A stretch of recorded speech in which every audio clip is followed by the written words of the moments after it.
Are you sure you want to move? Pray.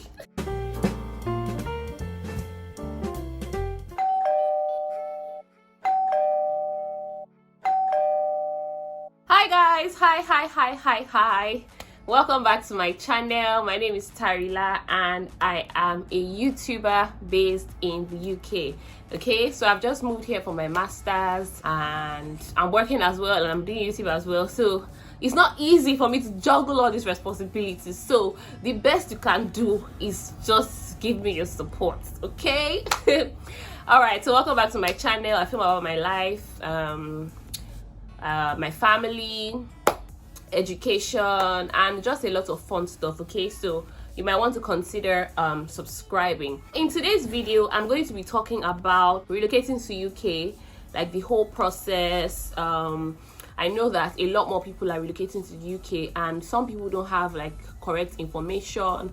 Some people are a bit confused on like the first things to do, the first steps to take and everything. So I'm just gonna be talking about the whole process, what we did, some mistakes that we made, how we got through the whole process and everything. This video is going to be in two parts because I believe it's going to be very long and I've had to jot down some things so that I don't forget, because it's a long process. Let me not lie, it's a long process. So yeah, let's get right into it. So first of all, first thing you need to do is pray. pray. Are you sure you want to move? Pray. Yeah, but seriously, you've got to pray. And you know, if it's something that you feel like God is in support of, then go ahead and start the process. So yeah, then you need to look for a school. So when you find your school, you apply to the school. I'm not going to get into the process of applying because the application process differs. So it depends on whatever school you are applying to. Okay, for my school, I was asked for my first degree certificate. I think I was asked for English language. They had like English language requirements. I had done IELTS, but I did IELTS general. But I was like, let me just submit it like that. And I submitted my IELTS general results like that together with my WAEC. What else did I submit? I think I submitted my CV. And of course my statements, what do you call that thing? Letter of intent, statement of intent. Like, why do you want to, sort of like an essay, why do you want to study in this school? Or why do you want to study this course? That sort of thing. So yeah, I did all those and I was given an unconditional offer. I didn't do any interview. I wasn't asked any questions. I wasn't asked for anything else until the very end. Before I was given my CAS, I had to submit a letter from my university confirming that my course was taught in English. I think that was an oversight on their part, because when I asked, I'm like, you guys have already given me an unconditional offer, so why are you now asking for my university to confirm that I was taught in English? And they're like, oh, I submitted IELTS general. So I guess they didn't catch that on time. So anyways, that wasn't a problem. I just reached out to the HOD of my department in my university and I got the letter and I sent it to them and I got my CAS in like 3 days or so. It didn't take time. So that's basically what I did with my school. And then before you get your CAS, you've got to pay a deposit. So for international students who were given a discount, so they deducted £3,000 from my school fees. I got that £3,000. I got that deduction just because I'm an international student. So from the balance of the school fees, you've got to pay £3,000 again. Yeah. So the deposit is £3,000. So initially, what they said was you pay your £3,000 deposit, and then you come to school, and then by like when you're enrolling, that's this September, when you're enrolling, you pay 50% of the balance of the school fees, and then by January you pay the remaining 50%. But around July there were some issues with central bank. I think some people had problems with Form A and that sort of thing, and so my school sent an email saying that before CAS can be issued, we've got to pay the £3,000 deposit as well as 50% of the balance school fees. which when you calculate everything is more than half of the total amount of school fees. So yeah, before I got my cars, I had to pay that. The payment of the fees, I had a little glitch with that, because I think there's like a limit on Nigerian cards. So I was using a dollar card. I think First Bank dollar card. I was trying to use that to pay, but it wasn't accepting it, and I'm like, what's going on? I tried for like 3 days, I couldn't pay my fees, and that was the first hurdle that I faced, because I'm like, what's going on here, you know? And then I had to start thinking of, you know, people abroad that can just help me pay, but it's a lot of money, so it's not something that somebody can just do for you like real quick, you know. And so there are a lot of issues there. But eventually, I found out that I could just call the school, give them my card details, and then they'll take the money. So that's the first advice I'm going to give. If you're trying to pay your fees, just find out from the school, first of all, if it's something that they can just take like automatically, like over the phone, because it wasn't even up to 5 seconds. I kid you not. I just called them like, I've been trying to pay my fees, something is up with the website, it's not working, it's not accepting my card, and I've used this card to purchase other things, so the card is working, there's money inside, what's going on? And so I gave them my card details, the money left, you know. But because there's a limit on how much dollars you can spend, like a limit on I think Nigerian dollar cards, I had to make that payment twice. So I called them the next day and they took the balance of the money. So if you're having issues paying your school fees, you might want to try that. Or if you want to use Form A, so I didn't use Form A. Yeah, I didn't use Form A because I got my admission letter in May. I was supposed to resume in September. I got my CAS in July. And I know that the visa process takes about 4 weeks. So I didn't have that much time. Form A takes like 3 months. If you want to be on the safe side and you want to do Form A, just target 3 months, okay? And I knew that I was going to take that amount of time, and I didn't have that amount of time. So I used black markets. But yeah, if you want to do Form A, just give yourself time. If you are going to resume in September, initiate your Form A from April.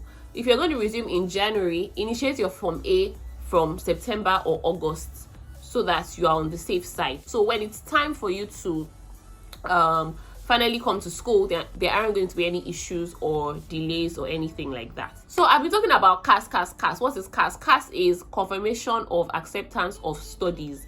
That is what your school will give to you. If you don't have your CAS, you cannot apply for visa, because what's the proof that you've gained admission in this school? What's the proof that this school is sponsoring your trip to the UK? What is the proof that you've paid anything? So your CAS has all this information about you, which is what the Home Office in the UK is going to use to issue you your visa. Most schools would ask for, obviously you have to pay, you have to show that you are ready to come to this school. Of course, they can't just issue out CAS like that. So that's that about applying to the school. It depends, the requirements for applying to the school depends on individual schools, but one thing that is common is the CAS. You have got to make a down payment and then you get your CAS. So what do you need before you apply for your visa? You need your passport, of course. You need your CAS. You need your proof of funds. You need your tuberculosis test. What else? And then any other supporting documents. So if you're going with your spouse or your children, that could be your marriage certificate, it could be pictures, it could be birth certificate for your children. So for proof of funds, let me talk about proof of funds. Your proof of funds have to be in your account for 30 days, for a month. So while you're waiting for your proof of funds to reach the 30 days, I would advise that you do your tuberculosis test. Now, you know that everything in Nigeria, it causes headache. Everything in Nigeria causes headache. So the earlier you start, the better for you. So let's say you get all your proof of funds on the 1st of October, right? You're not going to be able to use that account statement until 31st of October. So instead of waiting, just use that period to get your tuberculosis test. Use that period to maybe get your reference from your employer. Use that period to do all the things that you need to do. Do you understand? So that By the time your proof of funds is ready or your bank account statement is ready, all your other documents are also ready. Also, pay your school fees and request for your CAS while you are waiting for your proof of funds to mature. Now, this also depends on the school, because my school asked for my proof of funds before they issued me CAS. Yeah, I remember my proof of funds was like 14 days. The money had been in my account for about 14 days, and I sent it to them. I'm like, I'm not applying for my visa now, but this is the money. It has been sitting in my account for 14 days. I'm not going to apply for my visa until it reaches the 28 days. They're like, okay, yeah, that's good. They know. However, when it reaches 28 days, I should send it to them again, because when you're applying for your visa, right, you see different options. You see university with a track record of compliance. That means that university, they hardly ever have visa refusals because they comply with everything, like all the requirements. And so it's compulsory in my school for you to have everything intact, because they don't want cases of visa refusals. Depending on your school, some schools don't ask for that, but if you're applying to a school, if you're going to a school that doesn't ask for proof of funds before they give you CAS, that's fine.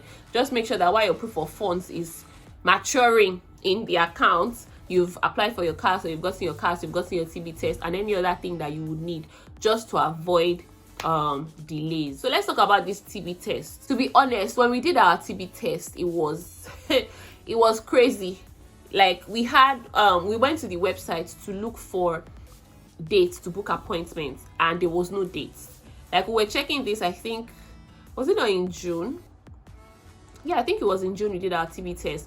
We checked for dates, we didn't see any dates till like maybe August or something, or September, and it was crazy. I'm like, how? So what's going to happen? Is it that everybody has booked a date? But you know Nigeria now, there will always be a way. So we found a way, somehow we got an appointment for Saturday. It was a Saturday. And then we went. If you see queue, that place was crazy. I was like, is the whole Lagos planning to relocate? What is going on here? Even with the fact that we had an appointment, we were like number 20 something, and we still spent like maybe 4 hours that day. In fact, it was the whole day. We got there like around 9. Our appointment was for 9:30. We got there like 9, and before we got back home, it was like 4 o'clock. Like, before they attended to us and everything, it was like 4 p.m. So just prepare your mind when you're going to do your tuberculosis tests, aka TB test. Just prepare to be there the whole day. Just clear your schedule. Prepare to be there the whole day. Okay, get your TB test, get your CAS, wait for your proof of funds to mature. Now, one mistake that people make sometimes is that when they are printing their account statements, they will print, like, there are some banks that give proof of funds for a percentage, right? Some people use that. Some people, is family that will put the money in their account and everything. Anyhow you get your proof of funds, when you're printing the bank statements, do not print from the day that the money entered your account, because it's suspicious. So if all the money entered, let's say your proof of funds is 15 million. The whole 15 million enters your account on the 1st of October, or maybe 7.5 million enters, then 3 million, then 2 million, then 4 million, like that, and then you print from that day. It's going to be suspicious, because why is all the money entering from that? So it's advisable to print from the second day or from the third day that it enters your account, and also put it in an account that you are using. Just make a mental note of the money, because if it's not your money and you go and spend it so if your proof of funds is 10 million, just make a mental note that there's 10 million in this account, but be using it for other things. Okay, like, it can even be, the proof of funds can be in your regular account, spending account. So your salary is still entering, you are removing money from there, you're withdrawing, you're using it for transactions and everything, so that it looks realistic. That's one big mistake that people make. So it looks realistic, just leave it there. Another thing I'll advise people to do is leave the proof of funds in your account until you land and pass immigration. We heard stories of people that were sent back. I don't know how true it is, but better safe than sorry, right? It's better safe than sorry. So even if it's a lie, just leave your proof of funds until you learn it, until you get your accommodation. Just leave it there. There's some people that they would ask, how do you intend to fund it? I was asked how I intend to how I paid my school fees. Yeah, when I got to immigration, the guy was like, okay, hi, what brings you to the UK? I told him, what are you studying? What school? He asked me all those questions. I answered him, and he said, okay, how did you pay your school fees? I was like, personal funds, and family helped out as well. I was like, okay, welcome to the UK, stamped my passport, and I left. For some other people, they will be like, okay, how much is left? How do you intend to pay? There's somebody that when he came, they said, so how do you intend to pay the balance of your school? He said he will find work. The immigration officer said, as a student, you're only permitted to work 20 hours. Are you going to be able to get the remaining part of your school fees from 20 hours work? Aren't you going to pay rent? Aren't you going to feed yourself? How do you intend to do that? And that just delayed him at the airport. So you need to be very, very careful. Better safe than sorry is my motto. So just leave the money in your accounts until you land and you've left that immigration area. So that's that about that. Every night I'll be dreaming, I'll be seeing myself in UK. 17 million naira. Where do I want to see the money? Don't be an ignorant. Don't be like the 9 lepers.